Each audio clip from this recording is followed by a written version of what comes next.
welcome back to the Hearthstone Inn-vitational.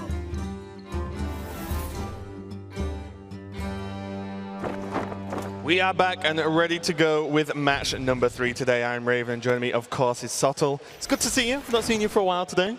How's it been going? I've been hanging around. We did the intro. I sat back, I chilled, watched some games of Hearthstone, and now here I am. But yeah, we've been having a lot of fun back there. It's an awesome format to be able to watch, of course, with all these great personalities hanging around. But this is where I want to be, at this desk, actually calling some games. Yeah, definitely. How am I getting started? Yeah, it's going to be awesome, and we can just give you a bit of an update as to where we are so far. The idea of this tournament is you try and win treasures, and the team with the most treasures takes it the win and moves on. Jungle Giants and Chillblade Crusaders are currently 1 treasure each, taking wins over the below teams there, Grimestreet Grifters and big-time Buccaneers. And by the time we get a little bit later in the day, we can check out how the tiebreakers are going to work out. Yeah, and it's very, very important that although we are about to feature 2 teams, one of whom has won their opening series and one who lost it, the actual game score matters. You can see that there. The second tiebreaker after the head-to-head winner is total games won. And of course, you spoke about the treasures. The most game wins of any individual team will be awarded a bonus treasure at the end. It's like Mario Party. You don't actually know who's winning. Stars can come out of nowhere. Yeah, you just get given to them. We can check this out now as well. We can see how we voted. But before we go into that, the most creative set of 9 decks will be the final tiebreaker as well, and we decided that, and we can see how the casters voted what this would be. And it's big time Buccaneers as number 1, Chillblade Crusaders as number 2, and Jungle Giants then Grimestreet Grifters in terms of creativity. Yeah, no one picked the Grimestreet Grifters on the caster prediction board. No one seems to like their decks either. Go figure. Do want to give a shout out. This is the first time I've seen that pun, creativity in decks. Excellent, well played. Yeah, it does. Puns are the best, especially in Hearthstone, and the big time Buccaneers are starting to really get in the theme of their team name here. We saw, in the intro video, like, we're the big time Buccaneers, yeah, and now they're rocking the eye patches. But is this simply a disadvantage? You are now looking at the screen with only 1 eye. Well, especially when you're playing on a tablet. I don't know if you've ever played on a tablet, Rain, but it's quite hard to actually hit someone in the face with like a Pyroblast on tablet. You kind of have to wind all the way around. If you've messed up your depth perception by only playing with 1 eye as well, I don't know how smart this is. Well, to be fair, they have 3 eyes between them. That's true. So they still make 1.5 whole players, so we'll see how it turns out for them. We can check out the decks that the players are going to be bringing as we have moved on to Standard. We just in the same old wheelhouse for us here for our first cast of the day. So Ant is on the Shaman, Alistraza on the Druid, and Disguised Toast on the Rogue. Yeah, so all the PTSD warnings are done away with. You're not going to be seeing any more Muster for Battle, Dr. Boom, Totem Golem. We're going to be back to good old vanilla. Back to Jade Druid. Good old vanilla Standard. And actually, no, Raven, there are 0 Jade Druids in this series. We are dealing with a big Druid. It's almost on both sides. We can check out Ant's deck list here. He is going to be on the Shaman, and it is going to be the Evolve Shaman that we've come to know quite well, although there are a few cards that are kicking around here that are not super standard. There's Barnes and Sea Giant really are the ones that you won't see in every list you play on ladder. Yeah, I think it's come into it more and more and more since the championship event that we just had, where Purple was playing this almost exact list. But you do see the key cards there. That pretty much gives you the theme of the deck. Cards that allow you to flood the board with minions and then evolve those for massive value, or bloodlust them to end your opponent's life. Yeah, and his opponent for this one, directly comparison in terms of decks, is going to be RDU. We can have a look at his list in a minute. These guys are looking pretty good. And as you quite rightly said, no Jade Druids. This is a big, big Druid. Easy. Just look at the size of that Druid. No one has brought a medium Druid to this tournament. It is big all the way. Starting all the way down there, what's that? The 7th or 8th card down the list already costs 6 mana. It's going to be ramp, ramp, ramp, and then just try and slam huge threats every single turn. Yeah, and as we mentioned, this is back to Standard for the moment in this tournament. We did see the first 2 matches played in Wild, but the Druid, this has been gaining more and more sort of ramp, should I say. They're really ramping up as a strong deck, with a lot of top players hitting very, very high legend and having success in tournaments. Let's get into the first game. Pretty straightforward mulligan for the Chillblade Crusaders. Probably not a lot of discussion going on there. None of those cards said the word gain on them, so they threw them away. Let's get some sick gains. Yeah. Okay, well, on the other side there, big time Buccaneers. Just got to think about a couple of things. They know, or they're probably confident they're against a slow deck. Aggro Druid has been pretty good, but With the Ire, it's a pretty good value for Jade, especially when you've got the Jade Claws, but there are just a lot of cards early on that can help. The special power totems mainly, you know, the Mana Tide, the Flame Tongues, for example. They're pretty huge, and Barnes, I mean, that's not bad to drop just on turn 4 here. Primal Flame Totem, the big one though, that is very irritating for Druid to deal with. It trades 1-for-1 with Wrath, having already spawned a 1-1 and then passes the initiative back to you, so you just get to snowball off that 1-1 Murloc that you pick up. Sometimes it feels like Druid ramps quick enough to just Ultimate Infestation that Primal Flame. On curve. What kind of games have you been playing, Raven? Too many against Druid. Okay. Now the choice between the Jade Claws and the Primal Fin, but as you said, Primal Fin's like needs a very, very direct answer, and often it's just not there. They can't even coin out the swipe. But now with Wild Growth into swipe and saving the coin, they do have an answer, and also with Maya Keeper, as I told you, Saul, these decks can ramp pretty quick. Look at the curve though. Maya Keeper next turn pushes them to 6 on their following turn, then that Maya Keeper afterwards pushes them to 8 on their following turn. They already have Lich King, a coin, and an Ultimate Infestation to follow that. Something that's already great, about this tournament is you can almost cast the game by looking at the player cams. Like, both Radu, Navi, and Dog were all just giggling to themselves as they're like, yeah, I think we get to 10 mana pretty quick, team. Let's do this. And we even see them forsaking the swipe on curve just to go harder and harder on the ramp, as you mentioned. Yeah, of course. I mean, with the context of the hand that you have, you're just jamming these Maya Keepers as quickly as you can, ramping up to now Ultimate Infestation and Deathwing Dragonlord alongside that Lich King. You've got plenty of time to swipe away this board. The worst thing that's going to happen to you is Thrall Deathseer, and that's not even available yet. So you've got some time to chill if you're Chillblade Crusaders. Yeah. Devolve doesn't get much done versus this deck, unfortunately for Ant and the Big Time Buccaneers. That's a great band name, actually. Seems like a lot of deliberation this turn from Big Time Buccaneers. I wonder what they're talking about right now. So you play something, we play Thrall next turn. We make a bunch of 3-drops and a 4-drop. If he plays like a Jade Behemoth, we'd still have Thing from Below as well. How do we, what's best against Spreading Plague next turn? Probably like Thing from Below. Okay. But then we're not killing it? I'm fine with just playing Thing from Below. You guys okay? Okay. It's teamwork dynamic there. Stan saying, you know, I want everyone to sign off before I make a play, not really pushing too strong. But seem to have a quick answer there with Alistraza, just saying, yeah, it seems good. Just drop a 5-5 onto the board and start.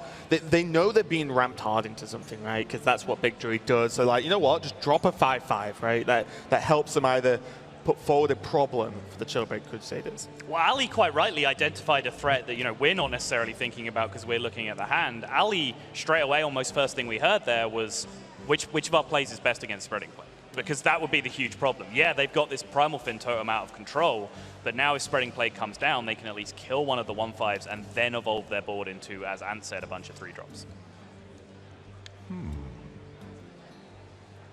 First little bit of deliberation from Chillblade as well, though it looks like they've reached a bit of a deviation here. They're going to throw out the swipe, and now I kind of like this because it means they can just coin out Lich King next turn anyway, then resume the ramp into a 10-drop. So their curve looks like coin Lich King into Maya Keeper into a 10-drop via Ultimate Infestation. Also as well, no matter how hard and how good your ramp is, if you just give Shaman a Bloodlust turn, well, yeah, okay, you drop Lich King. Well, then they just Bloodlust, kill it with 2 minions and hit you for, you know, maybe 12 or something. So you really need to just hit a point where you just push them back. Big Time Bucks have a lot of nothing to go wide on the board at the moment. I don't know if this is something they consider in terms of just dropping the Doppelgangster to set up for the Thrall Deathseer. Let's find out.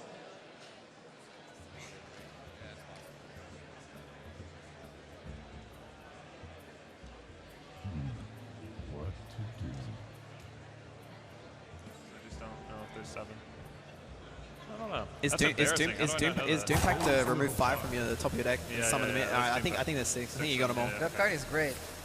In this deck, yeah, it's pretty I still nuts. think they don't know that we're Big Druid, to be honest. They should probably know.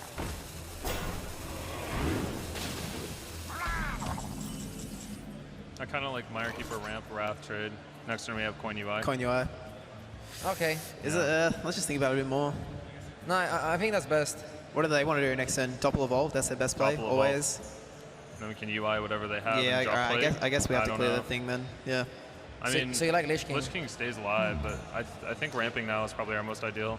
Yeah, I agree. I agree. All right, yeah, so he just wants to go Wrath, Mire Keeper, trade. But if they double evolve, what do we do? We have the Mire Keeper still. That was weird. That was Yeah. probably the Spectator. Yeah. I mean, we also have UI, right? So it's like 2 6-drops against a 5/5 generally, and a 1-drop and a 2-drop. I don't know. I think it's our best line, but I agree. I think that ramping for the UI Yeah. is really good. And Okay, then let's do we it. try and find like play, try and yeah, find yeah, primordial Drake. yeah, like, yeah, exactly. It's just getting the Plague and stuff. Just more time. so yeah. I really like what RDU was saying there. I think he should have stuck up for himself a little bit more. Dog and Naviu were saying, hey, what's the worst thing that can happen? Doppel evolve, right? And I think RDU's point that he didn't really quite get out there is, well, if they're going to Doppel evolve, don't we just want an 8/8 on the board that they can't kill if they do that? That then just deals with one of their minions, draws us 2 Lich King cards? Often deals with 2 of the minions, Exactly. to be honest, yeah. Right. I think that's a really good point, and I think it maybe could have fought his point a little bit harder there, but he did seem fine in the end, and lots of jovial chuckles going on now. But That's what comes into it in the team format, though, right? You know, if you've got an idea, but the other 2 just agree, it's very difficult to say, no, I'm going to do mine, because the whole point is it's a team game. I do like the fact that Navi was like, no, let's slow down, right? Don't just jump at a turn. We've got time. Let's slow down and think about it there. So he's playing the role of just keeping everyone calm. We know Radu is normally a relatively fast player. Dog seems to be in tune with him there. But now big time Buccaneers are just going wide on the board. That barn's dropping down to get the Doppelgangster. Means that suddenly the double evolve turn looks that little bit scarier. I'd be really curious to check in again with Chillblade Crusaders here and see how they follow this line through from the previous turn. Lich King Wrath. Do we even die to Bloodlust? No, we don't. I'm It's pretty 15, sure we don't. 19, 21. No, we don't. Even We without get the 5 armor. We get 5 armor. even without the 5 armor, we still don't die. Pew. We have double innervates, so just wait. This con's good. Yeah, the armor game. Drake is Oh, sick. this is Drake is great. Swipe Okay. is great. Yeah. Nice. Con is really good. Yeah. Con's insane. We just pay for the body, right? I loved it. They drew cards and they're like, oh, this card's good. Oh, this card's good. It's almost like they filled the deck with good cards. Yeah, and then Kun came out and it was, oh, this card allows us to just play those other cards for free. Nice. Great. So here comes the Thrall Death Seer, which is effectively the double evolve. See how it plays out. There's the Doppelganger down, so that is going to be the biggest minion on the board, even though now it is in 1/1. Ooh. Yeah, ooh, indeed. That's a pretty decent evolve. There's the skeleton on the end that's kind of bad, but the Stormwatcher, the Wasp, and Shaku, there's a lot of value in those 3 minions. A hell of a lot of value, actually. That giant wasp looks pretty appealing against Big Druid as well, but little do they know it's about to get hard-bodied by this Primordial Drake. Yeah, it seems pretty good, right? They can even follow up with the trade and the hero power, or all Wrath into the Stormwatcher just to stop it, getting any potential value going forward. Yeah, leading the turn off with Kun, Yeah, of course, sure. because that is pretty much a given. It's a 7/5, sure, but you will take your 0-mana 7/5 in this situation. Just an extra massive minion. Yeah. And there's a 5/5 because of that skeleton. Probably going to be the hero power. I think with the Moonglade Portal and Spreading Plague and a second Ultimate Infestation, they feel pretty okay about taking effectively 3 damage here. I do not see a promising way back into this for the big-time Buccaneers, but let's listen in, see if they have any grand plan that I can't identify. And then Jade Lightning, so like lets us evolve. How do you feel about that? Okay. So you want Jade Lightning to 4/8 and then double trade in? We could do that. I don't know which one you think is better. I mean, they're both 3 drops, right? So Yeah. doesn't really matter which one we keep alive. What are we doing with the other 2? Well, we would have traded the Shaku, I think. So Shaku into 4/8, Lightning 4/8, Yeah. Punch 4/8, and then this goes phase it and you Evolve. evolve that? Yeah. Okay. Okay. I can see that. What would we do with like extra 2 mana, like Jade Claws or something? Double Fireflower maybe? I wouldn't hate getting How big is our the Jade? J Claws. I mean, is there anything we need to do with Well, it's 9 gonna be mana 3/3. next turn? Yeah. Okay. Yeah, I should go for it. Order lol.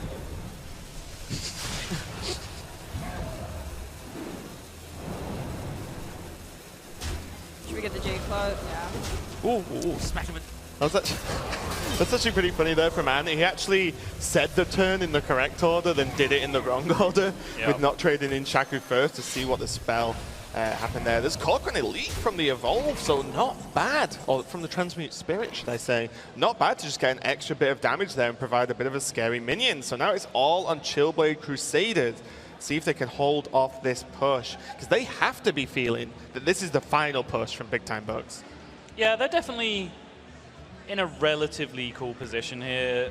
Lich King and Wrath can still take full control of the board, put a massive taunt in the way, stop the J-Claws connecting, because I said I didn't really see a win condition. That Corcoran did kind of give them one. Yeah, there was just like extra something damage there, right? Gave them a glimmer, but this deck is very, very defensively capable, perhaps even more so than Jade Druid is, being able to like stop decks getting over the line against it. Yeah, it's because it has so little early game except for ramp.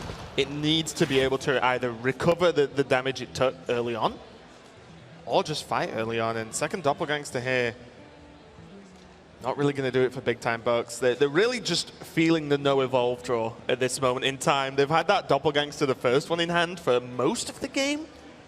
And now they've got the second one, and there's not a lot they can do about it.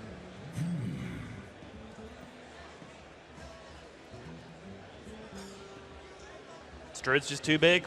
They just got too big, too quick, and they haven't been able to handle it. This Transmute Spirit's going to have to be huge here.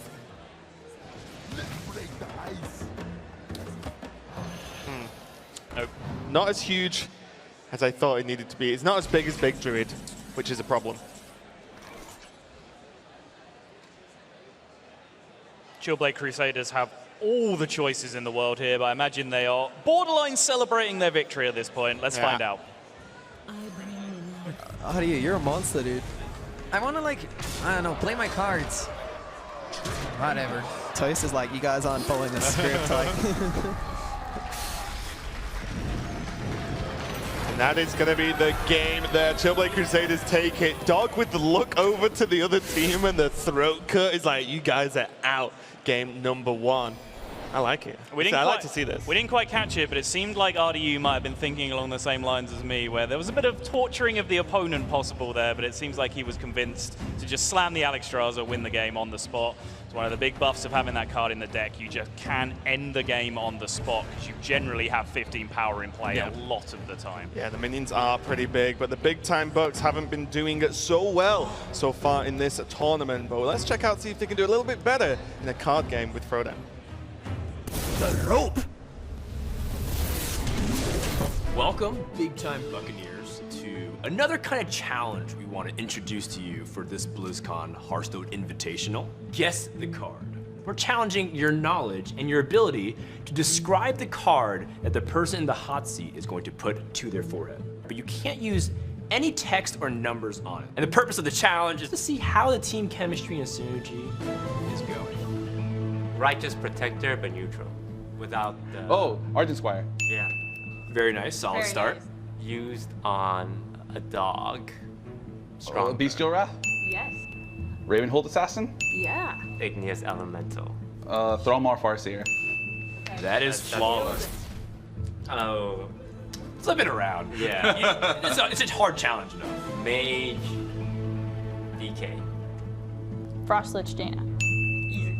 The boss of that card. The Lich King. Yeah.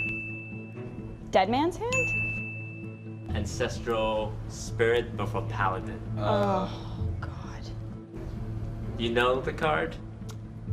Or were you not describing Just keep describing it. Redemption, but Death Rattle. Yeah, Sorry, I'm just not gonna know it. Staple of Miracle Rogue. Gadgets and Auctioneer. Crushed it. Someone dies, you put them in a... Grave Shambler. Also like Ancestral Spirit. Corpse Raider. Yeah. Yeah. No. When you lift something, you... Corpse Razor. There you Hey. Last card. She is the sister to Alexstrasza. Ysera. Wow, very nice. go. All right. 11 out of 12. I don't know if any other team can beat that. There's no way. Absolutely not. Crushed it. Big Time Bucks playing the wrong card game on stage. They are very, very good at that. We didn't get to play it. As the giant stick in the mud that I am, though, I have to point out that Disguised Toast did cheat. He said Death Rattle on a card that had the word Death Rattle on it. That was the one they got wrong, though. So it actually so we can't even minus them the win because they actually still got it wrong. But the Bucks there not doing too well, and it's probably typical because they were my pick as a prediction. Next game, though, it's going to be Alex Stras's deck for Big Time Buccaneers. We can take a look at what she has brought to the table. It is her Druid, and it is very large. Some might even say big. It's a large Druid indeed. The Innovate still being packed in there, even though they are just counterfeit coin at this point. But yeah, when you are packing a grand total of 6 10-drops in your deck, you will take some counterfeit coins. It always makes me laugh looking at that deck list at how high up the list, like Spreading Plague. Yeah, it's like, exactly. It shouldn't be there. Let's check out Navi's list. It's going to be the Rogue, and it is the Elemental Tempo Rogue here. And what do you think about this? It's definitely not the standard build for the sort of Tempo Rogue style. Yeah, I prefer the non-elemental version myself, but it's just such a great shell that there's so many tech slots essentially that you can rotate around, and that makes enough room to put this elemental package in there, especially when a lot of the non-elemental lists are already running Firefly and Tar Creeper anyway. You're not adding that much to it. Yeah, and we saw a Tolvair in the deck as well, which means that could actually be a real problem if they can get it off on curve versus Druid, because they don't really have good ways to interact with that card. The Divine Shield's frustrating, and the health outside of, yes, Ultimate Infestation or whatever, can be kind of awkward. So that might be the base they try and build around. So let's get into the game now. Of course, the Big Time Bucks on Straza's Druid. Yes, you're out Raging Bound. Go back in the deck. You can come out later on. Slightly more difficult mulligan choice there for Chillblade Crusaders. A little bit bummed we didn't get to catch it there, because I was kind of wondering what they were looking for. Again, they're going up against the Alistraza's Druid themselves, having not yet seen the standard decks from Big Time Buccaneers, so they didn't even know what they were mulliganing against. Yeah, we could listen to Buccaneers for the next turn, just to see how they deal with this relatively high cost mana. Well, I'm glad we mulliganed every card, honestly. I feel like we're just losing to bad draws. Yeah. Every single game. Feels so bad. Every single They just don't want you to win, Toast. So should we play the 8-drop or the 10-drop or the other 10-drop? It's good to hover cards, but like... All the other 10-drop. We're definitely going to hero power and kill something. Mm-hmm. Definitely this one, right, guys? Yeah. So, match 3.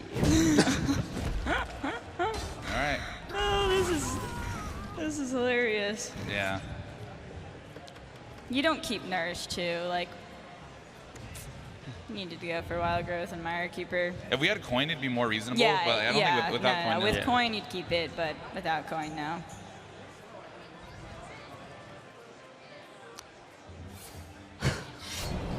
Great moments and great strategical discussions. We are losing to bad hands. Yeah, and I mean, do we play this 10-drop, or this 10-drop, or this 10-drop, or this 10-drop?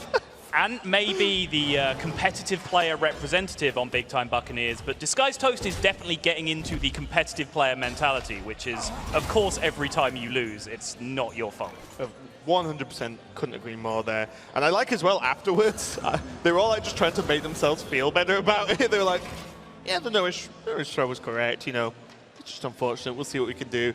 Toast there, wanting to talk about game number 3 already. Yeah, crucially as well, because it might sound a bit weird if you realize we're playing best of 3 here, but Disguised Toast was like, hey, all right, game 3, because very importantly, they were in this same spot where they went 2-0 down in their first series, but they were able to win the game 3. And game score does matter for tiebreakers and for that extra bonus treasure that you get at the end that can get your team a whole additional point. Yeah, and if the rest of the matches, the rest of the day get really close, that bonus treasure literally could get you in as opposed to dropping you out in bottom. So far, though, Scalebane on the board with Shaku.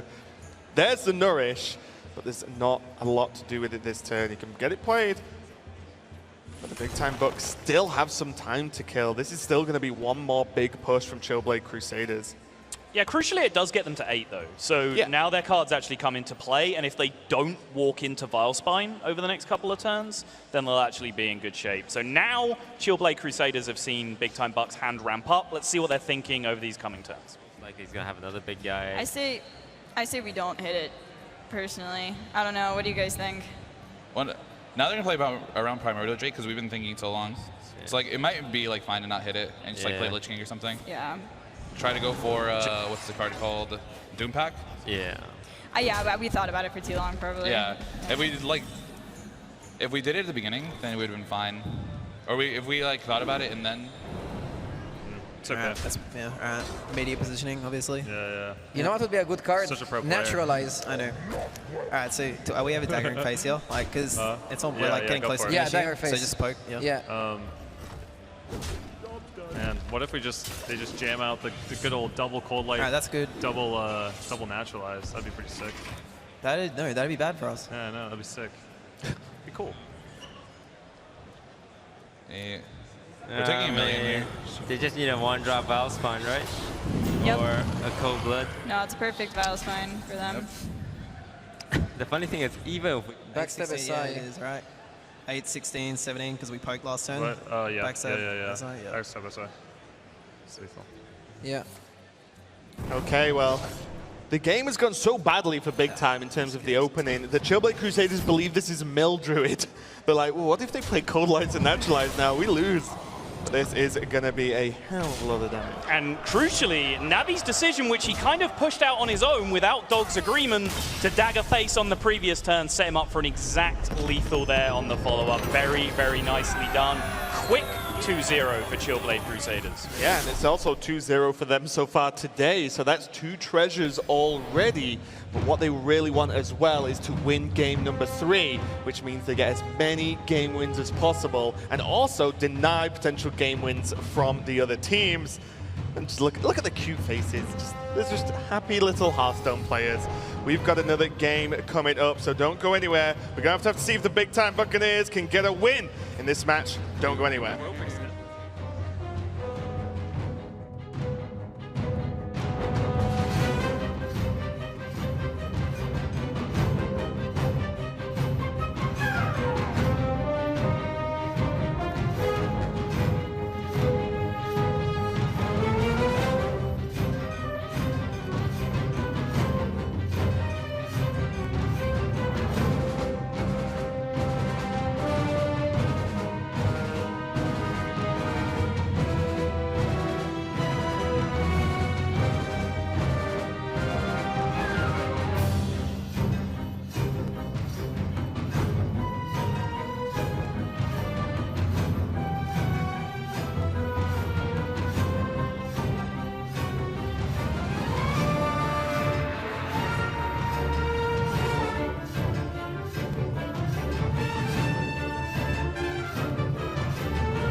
Chillblade Crusaders doing extremely well so far in the Hearthstone Invitational here at BlizzCon.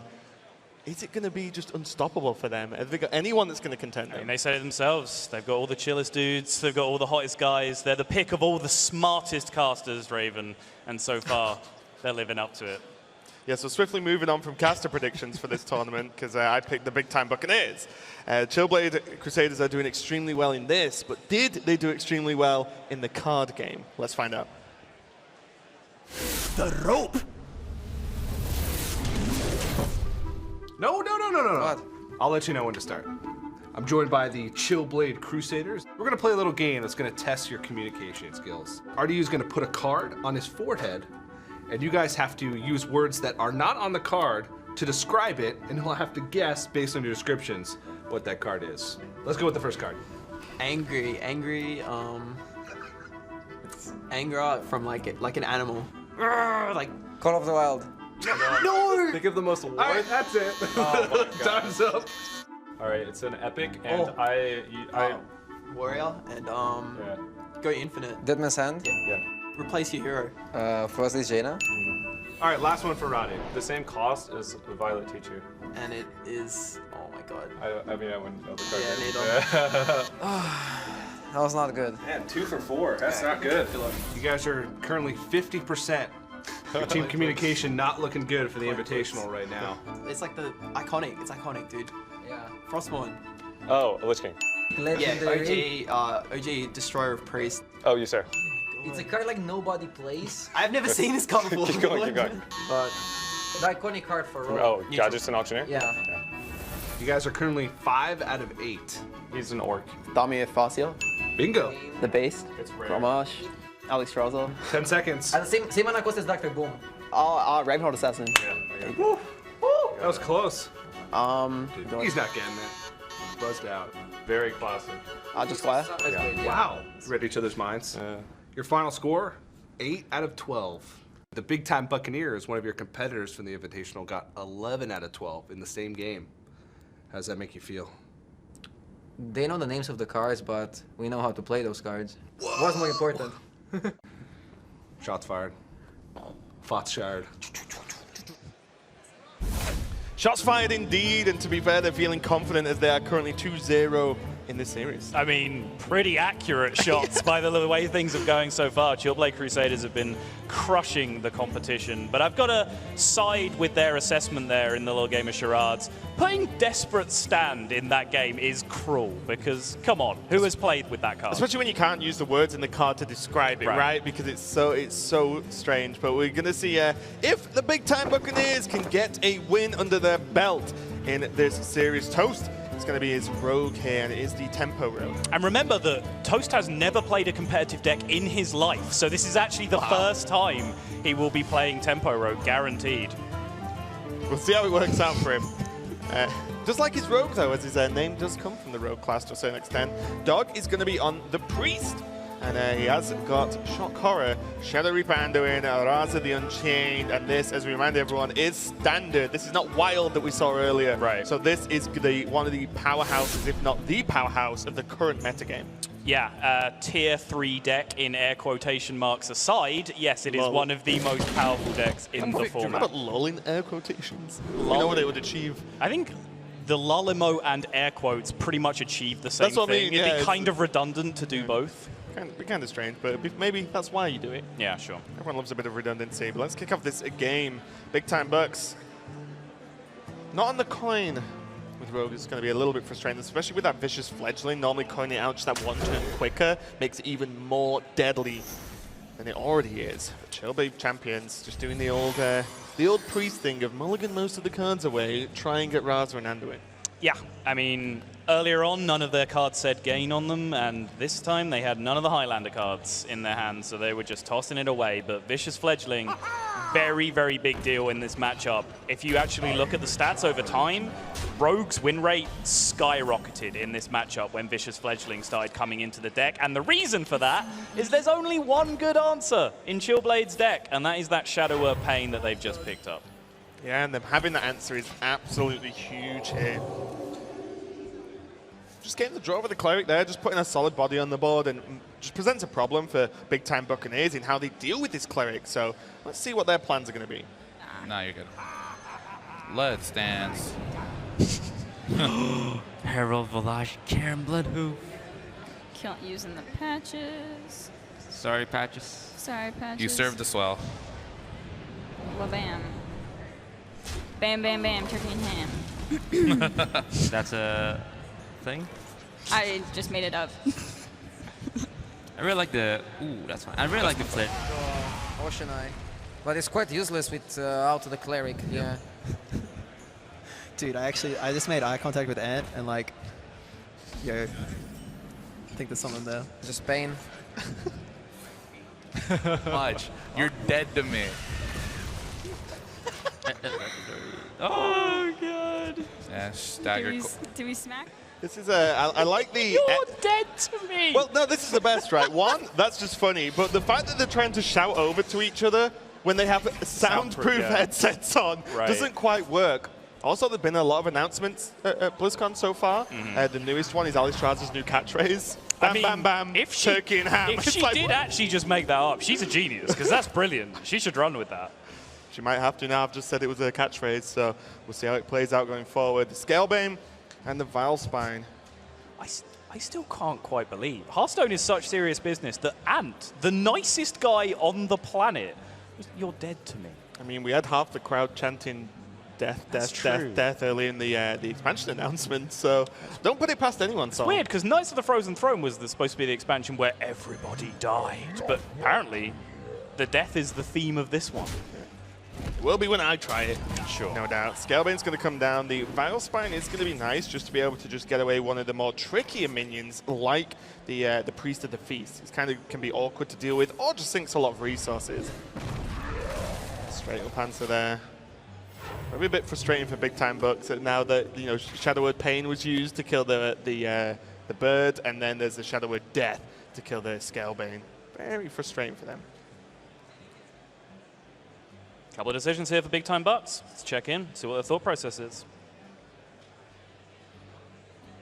Then Vile Spine, depending on if he plays a really big minion. These people are just staring at our faces. Yeah, I know. I think we just have to go like Herald, Velagio, and then like Velagio. Pass, I guess. Yeah. 5-5 coming at you. Well, they just use Death on the 5/5 too, so like they have to have an answer. It's really just if they have Anduin. Yeah, that's pretty much what it's going to come down to. Yeah, pretty much.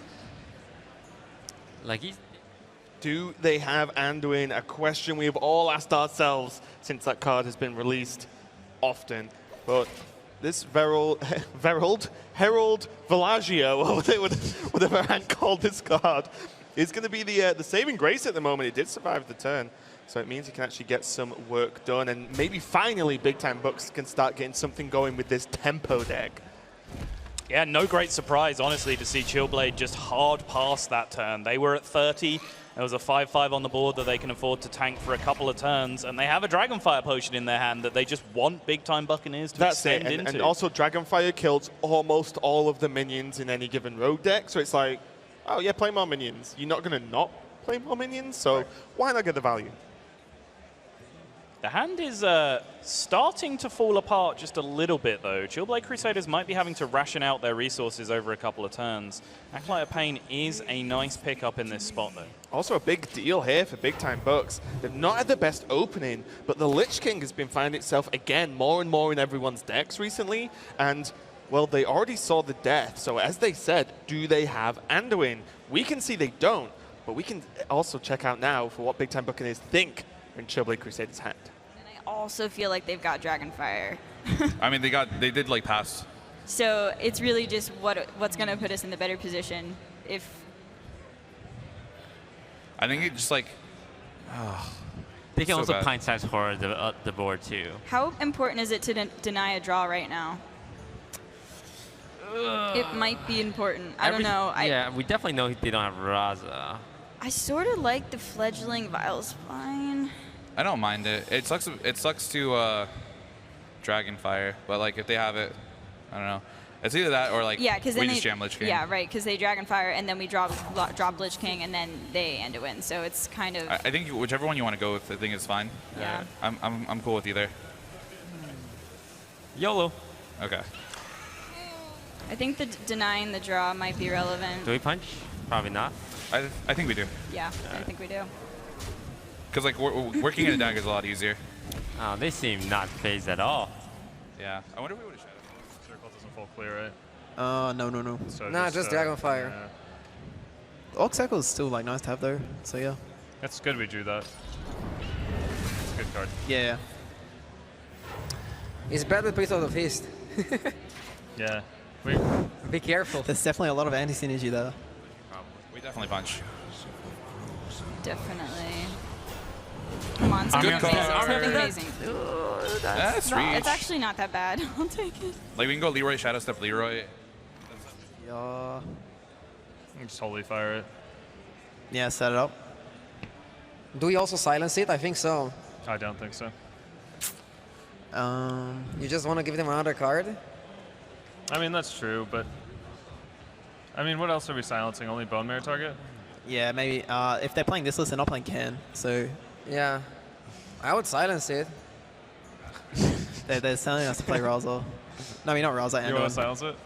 I just don't know. That's the I only think we question. silence it. Yeah, I think it's worth. Okay, It's I'm down. maybe if we want to save silence for Priest though, of Priest of the Feast, like That's we're going pretty low. I don't know. We don't run Auctioneer or anything. We're not low. All right. Silence it? Yeah, I would silence it. Okay. That'd be amazing. Oh my god, what is this? Smite. Silence. Silence. Okay. Dude, I'll take Oh, that. we can Shadow Step this. Oh my god, we can. Pog Jam. Okay. And we know he definitely does not have Andor. Yeah, exactly. Sweet. Oh. Shit. How do you feel about that? I feel good about that. We're just doing it, right? I mean, they couldn't deal with it. Yeah. If they couldn't, they have to like top deck. Maybe they're trying to get super greedy. It's like, do you think we value cards, or do you just want to smack him in the face? Is this 12? You know what? Oh man. I kind of feel like smacking him in the face, honestly. I feel We like have 5 smacking him burn. in the face. might Considering Leroy's an L too, right? Yeah, Yeah. exactly. Do we Taro or Hero Power? I think we Hero Power. Hero Power. I think we just want to kill him. Yep. Wow, a lot went on in those few turns, and it looks like it's working out pretty well for big-time Buccaneers. But also, I'm quite enjoying the additional metagame of like staring out and like waving over to their opponents because they're playing so close together. Just look at them all staring at each other. I want to rewind a few turns, though, because I think can't do that. Ali Straza actually had a very, very good point that got lost in the shuffle. The turn when they were debating whether or not to play Lich King, and it walked straight into Shadow Reaper Anduin, Ali said, well, if they have Shadow Reaper Anduin, then no matter when we play Lich King, we're going to get punished. So we might as well ignore it and play it now. Yeah. And I think that was absolutely right. But their line has got them into a very, very nice position because Chillblade Crusaders tried to do something very, very cute against their Lich King. Yeah, and it didn't work out, did it? They also had the Shadow Step as well. Let's see if big-time Bucks now.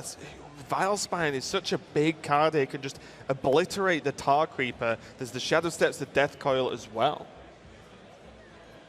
That's a lot of damage. So, how much damage is it? It's a large number, yeah. They're just basically picking their way. They want to activate this Vile Spine Slayer. Is this going to be the story of the tournament here? Big-time Buccaneers that were 2-1, sorry, 1-2, should I say. Only got 1 win in the last match. They're going to get another win in this one, so they keep plucking away. There's a disguised toast. There you go. That's what the discussion was about that turn, where they clearly had lethal. Just the most stylish way they could have ended the game and pick up their second 1-2 result. But remember, those little game wins that they picked up in both of these series are massively important for the tiebreakers and for the final bonus treasure at the end. Yeah, the big-time Bucks take their second game win, but most importantly here, the Chillblade actually end up taking their second treasure of the tournament. 2 matches, 2 treasures. They are looking very, very strong indeed. And they have now won both under Wild rules and Standard rules, showing the strength and diversity of their deck list throughout. As I mentioned, all of the smartest casters picked the Chillblade Crusaders, and that pick is coming to fruition right now, Rim. Yeah, we heard a lot of these players during the match, but let's see what they've got to say now it's over, as they're with TJ on the stage. Thanks very much, guys. That's right. I'm joined by the Chillblade Crusaders after their loss, but their win. How does it feel, man? It's like I didn't need to win. It was awesome. It's great. Yay! Woo! All right, Naviud. You guys said in your interview that you're the most handsome team. Why? I mean, I think our looks just speak for themselves. Like, picture's worth 1,000 words, so don't really need to say anything there. Oh, okay. Fair enough. And RDU, you guys now, I'll ask you a serious question. You guys now have won your 2 matches, okay? So you're in a pretty good spot going into the last round, the Excavated Treasures round. But it's kind of a unique one. And you guys are all competitive players. Are you nervous about going into that last match later? I think being competitive players actually helped us with the deck building. I'm very confident for that. We weren't confident for Wild, but after Wild, I think we're gonna have like very good matchups. So we're gonna be good in Excavated Treasures. We have some very good things prepared. Awesome, glad to hear it. All right, congratulations, guys, and good luck in your match later on. Let's go ahead and send it back over to the desk.